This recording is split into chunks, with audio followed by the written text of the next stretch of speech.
Wacana 11. Tidak meninggalkan salat malam. Salat malam akan menjadi cahaya bagi orang mukmin di akhirat kelak.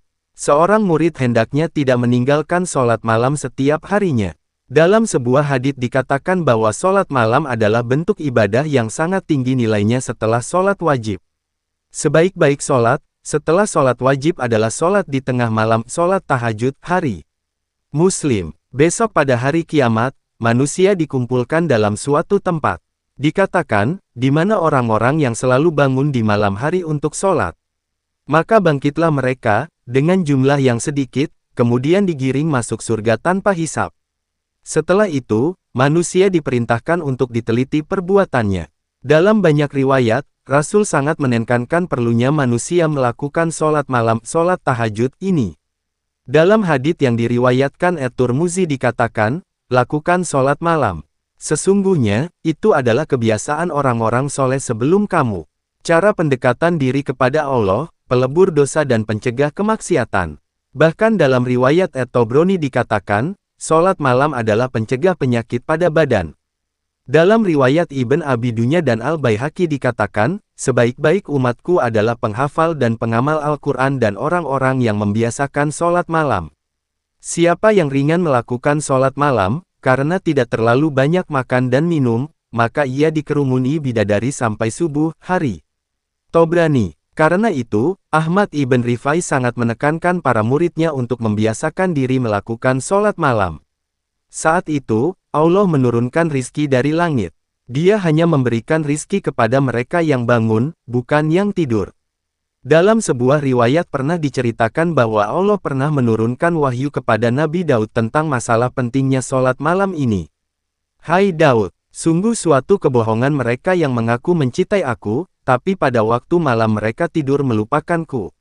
Dengan demikian, orang yang meninggalkan sholat malam, ia tidak bias dikatakan sebagai orang yang mencinta Tuhan. Dia bukan termasuk kelompok orang-orang yang soleh.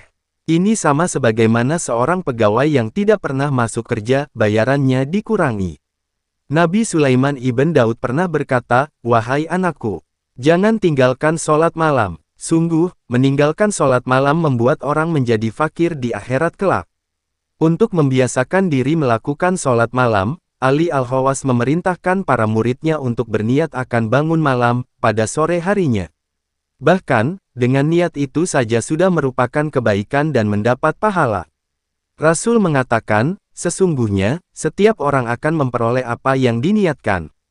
Tempat melaksanakan sholat malam, yang terbaik adalah di rumah bukan di masjid. Hal ini dimaksudkan, rumah tempat dilaksanaknya sholat malam akan ikut mendapatkan berkah, ikut bersinar. Rasul bersabda, sholatlah di kamar-kamar rumahmu. Maka, sinar rumahmu akan tampak dari langit bagai bintang-bintang. Sebaik-baik sholat adalah sholat di rumah, kecuali sholat fardu. Sebagian ulama menyatakan, keutamaan sholat sunnah yang dilakukan di rumah adalah seperti keutamaan sholat fardu yang dilakukan di masjid. Dalam sebuah riwayat Abu Jalad dikatakan, suatu ketika Nabi Isa bertanya kepada iblis, "Demi Allah, apa yang menyebabkan badanmu kurus dan bongkok?" Jawab iblis, "Yang menyebabkan kurus badanku adalah derap kaki kuda yang digunakan dalam medan perang. Sedang yang membuat bongkok punggungku adalah laki-laki yang melakukan sholat fardu di masjid dan sholat sunnah di rumah." Pelaksanaan sholat malam yang baik adalah setelah tengah malam. Ini demi sopan santunnya, sebab, waktu-waktu awal adalah masa para pembesar ilahiyah menghadap Allah. Orang-orang seperti kita, yang banyak dosa dan kesalahan, tidak pantas menghadap ilahi pada masa seperti itu.